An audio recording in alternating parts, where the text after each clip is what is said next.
Svo eignuðist litla systur þarna þegar þú ert 11 ára. Já. Já. Hvernig var það? Það var ekki mjög ábyrgðarfullur gagnvart henni líka. Ég veit það ekki, sko. Ég var svona, á að gelgjan að byrja, sko. Ég var ekkert mikið svona eitthvað lítið barn, skilurum, ég fannst það ekkert, þú veist, það er bara þarna. Það kannski hefði verið öðruvísi að ég verið stelpa eða eitthvað sem að hefði haft gaman að ég leika með henni eða þannig, en jú, ég menna, mér þótti vænt hana og allt það, en þá var ég svona farin að pæla svolítið í öðrum hlutum, já. Guns N' Roses og hjólabrettum og svo leiðis. Hún hefur verið í einhverjum vandræðum, ég hef heyrt þið tala um það. Já. Og er einhver svona, þú veist, þú drekkur eða ekki, eða eru þið, þú veist, ert þú edrú í dag eða hvernig? Það bjóða mér upp á eitthvað? Nei. Já, ég geri það. Ég er ekki bindindismadur. Nei.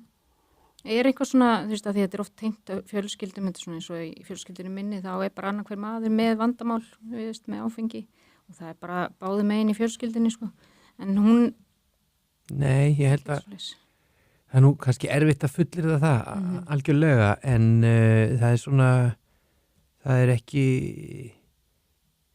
ekki alkoholismi í hvoru mínum fjölskyldum, sko, ekki svona, ég veit að langafi minn, sem sagt, Guðmundur var drykkveldur maður og bræður ömmu, Margrétar Erlu, Guðmundsdóttur, verslunarkonu, sem rak barnafattarverslunina Bangsi, mér mikil fyrirmynd og svo eina af mínum ömmum og öfum sem er á lífi í dag. Hún hefur sagt mér sögur af því. En svona öðruleiti, nei, þetta er kannski ekki... Þannig að þetta hefur verið svona fyrsta svona sem hefur komið upp í fjölskyldinu, hlýtur að hafa verið áfall.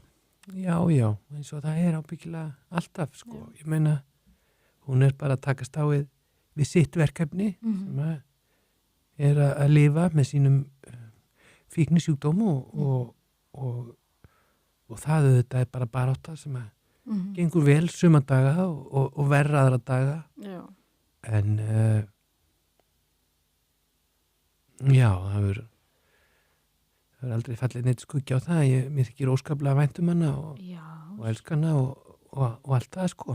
En það var þetta getur verið flókið. Þetta er mjög flókið og ég man eftir, ég horfði á myndina hana Eiðurinn og þetta var, þetta er rosalega góð mynd og sýnir svo vel þennan veruleika, sko, hvernig þetta er, hvað verður mikil geðveik innan fjölskyldu bara þegar eitthvað, eða þú veist, þetta geðveiki innan, hvernig allt fyrir að snúast þetta og svona, hvað það tekur á.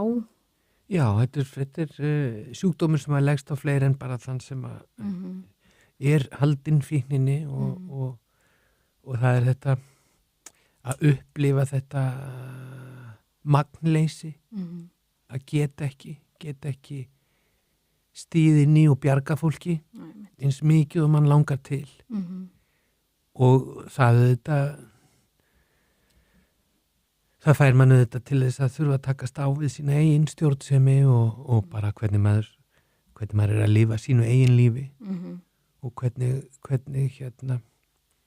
maður þarf að sætta sig við það að geta ekki stíð inn í líf annara og tekið að þeim völdin og látið fólk gera það sem best er að gera að manns eigin mati. Heldur þurfa að vera auðmjúkur bara og gefast upp við því og treysta örlögunum og forsjóninni fyrir því að hlutinir fari eins og þeir eigi að fara. Já.